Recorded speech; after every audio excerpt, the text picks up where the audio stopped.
ሰላም እንዴት ናችሁ? ውድ ቅዱሳን እግዚአብሔር የተመሰገነ ይሁን። እኔ ጋር ሁሉ ደህና ነው። ዛሬ እንግዲህ ጌታ እግዚአብሔር ረድቶን መንፈሳዊ ውጊያ የሚል መጽሐፍ እናያለን። ይህ ከዶክተር መለሰ ወጉ የተወሰደ ነው።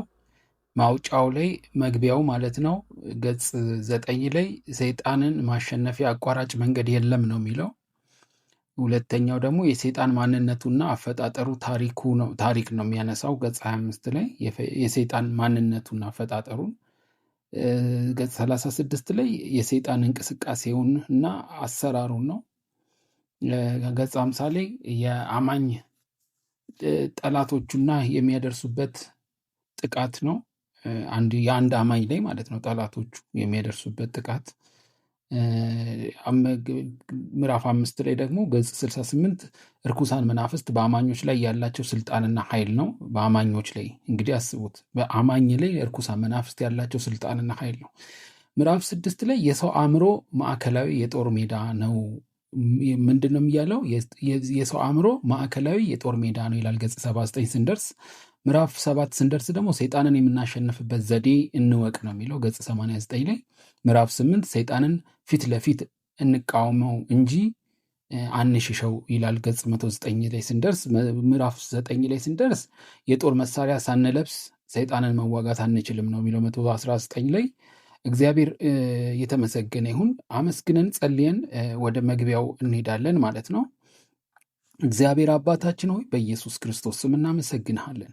ይህን መጽሐፍ ጥናት ጀምረን እስክንጨርስ አንተ ጌታ አባታችን ሆይ ትረዳን ዘንድ ጸጋህን ታበዛልን ዘንድ በወደድከው ባከበርከው በልጅ በናዝሬቱ በጌታ በኢየሱስ ስም ጠየቅኩኝ።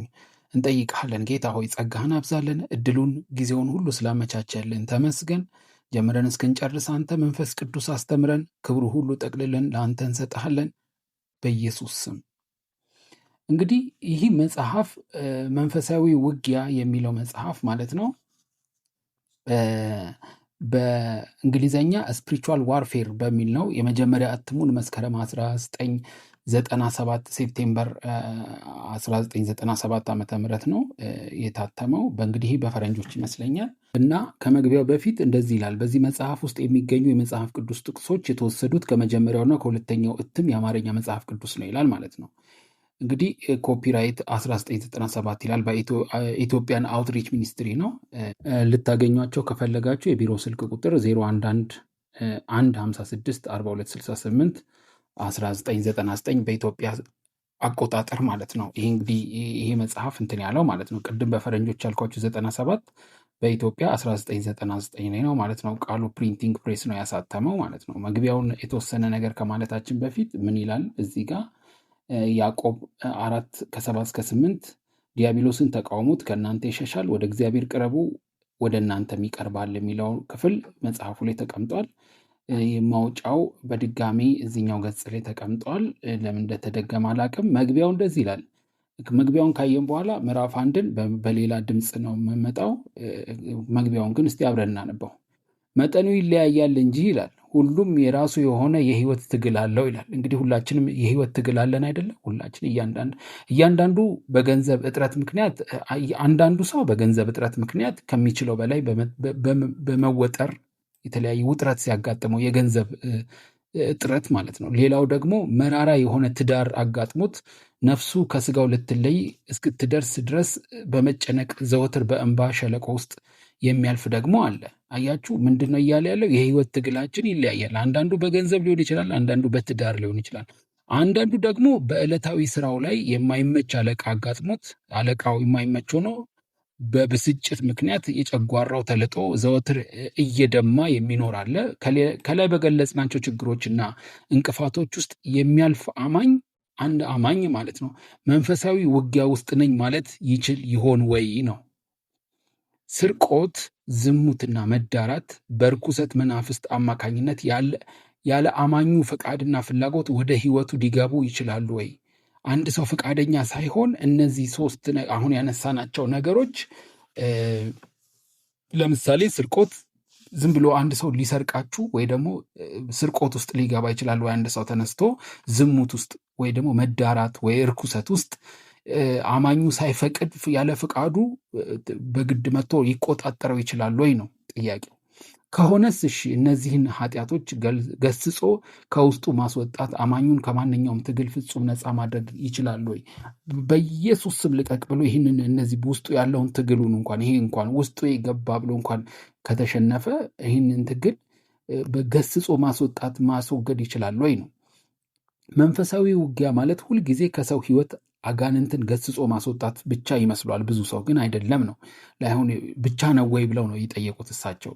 ከሰው ህይወት አጋንንትን ገስጾ ማስወጣት ብቻ ነው ወይ መንፈሳዊ ውጊያ ሲባል? ለመሆኑ መንፈሳዊ ውጊያ ማለት ምን ማለት ነው ነው እንግዲህ ጥያቄው። በዚህ መጽሐፍ ምናየው በዚህ መጽሐፍ ውስጥ ከላይ ለጠየቅናቸው ጥያቄዎች መልስ ይሆናሉ ብለን ያነበብናቸውን የእግዚአብሔር ቃል መሰረት በማድረግ በመጠኑም ቢሆን አንዳንድ ጠቃሚ ሀሳቦችን ለመስጠት ሞክረናል ይላል ማለት ነው ይህ መጽሐፍ።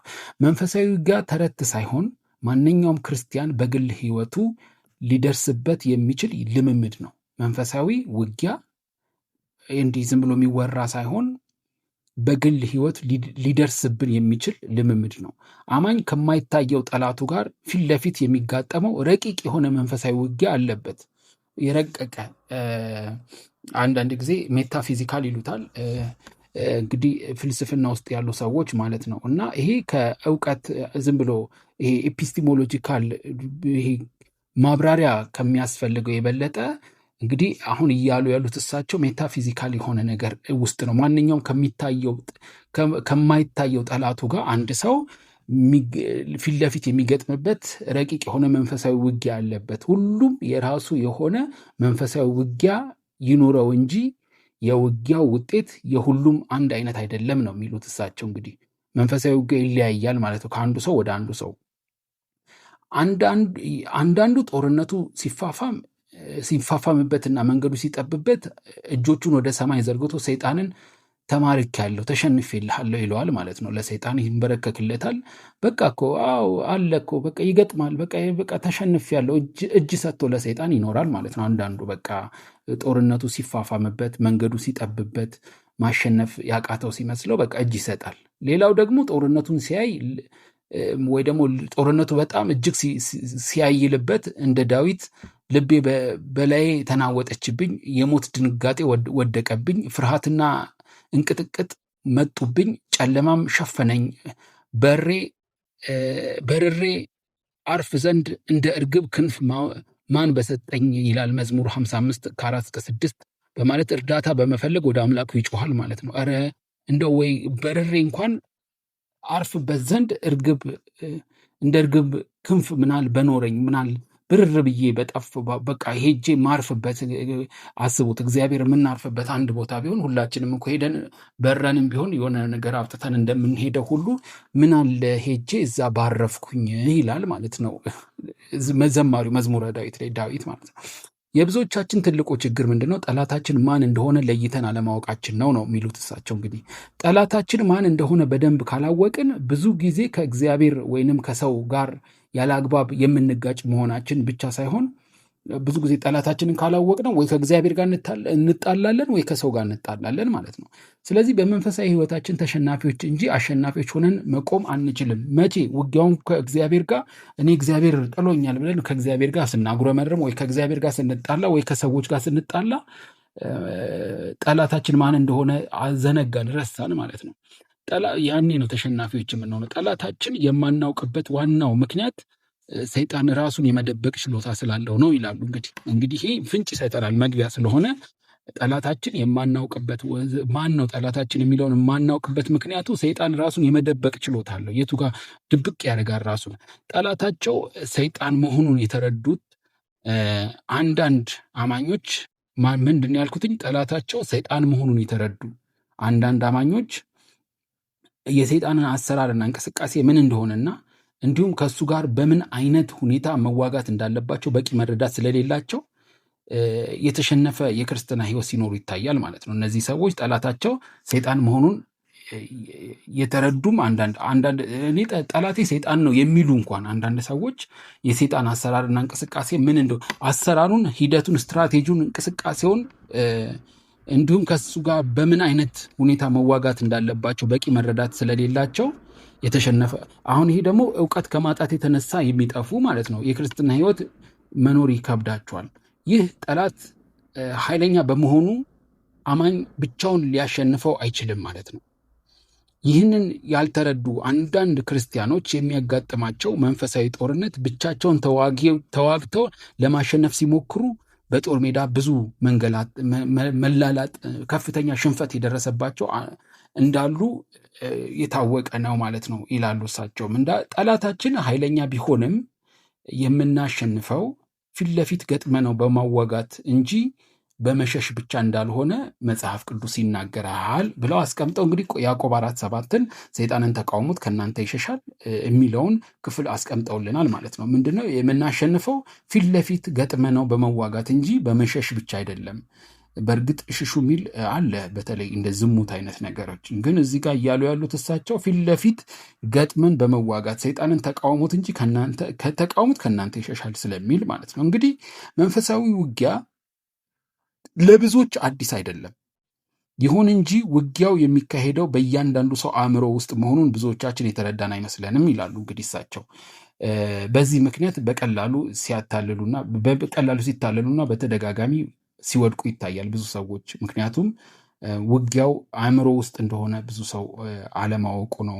ብዙዎች አሸናፊ ሕይወት ለመኖር በየቀኑ በሚያጋጥማቸው መንፈሳዊ ውጊያ ላይ ጠላታቸውን ማሸነፍ እንዳለባቸው ቢረዱም በምን አይነት ሁኔታ ተዋግተው ማሸነፍ እንዳለባቸው ግን አያውቁ። በእርግጥ ሰይጣንን፣ ክፉን መዋጋት እንዳለብን ልናቅ እንችላለን። ግን ማሸነፍ እንዳለብን እንዴት የውጊያው መንገድ በምን አይነት ሁኔታ ተዋግተን ማሸነፍ እንዳለብን ግን ካላወቅን ምንም እኮ ጥቅም የለውም።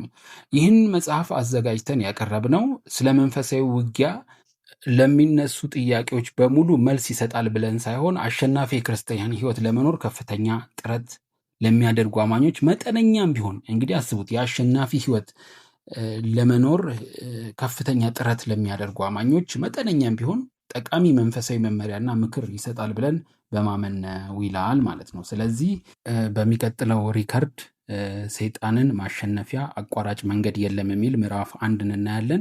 እስከዛው ሰብስክራይብ፣ ላይክ አድርጉ እንዳያመልጣችሁ፣ የሚቀጥለው ሲለቀቅ ማለት ነው። የጌታ ጸጋና ሰላም ይብዛልን። በርቱ። እግዚአብሔር ይረዳናል፣ ጸጋውን ያበዛልናል። እንደዚህ እያደረግን የተለያዩ መጽሐፎችን እያብራራን የምናይበት ገጽ እንዲሆን ደግሞ ጌታ በሰጠኝ አቅጣጫ ጸጋውን ባበዛልኝ መጠን እንቀጥላለን ማለት ነው። በርቱልኝ። የጌታ ጸጋና ሰላም ይብዛላችሁ። ሰላሙ ነው። ኢየሱስ ጌታ ነው።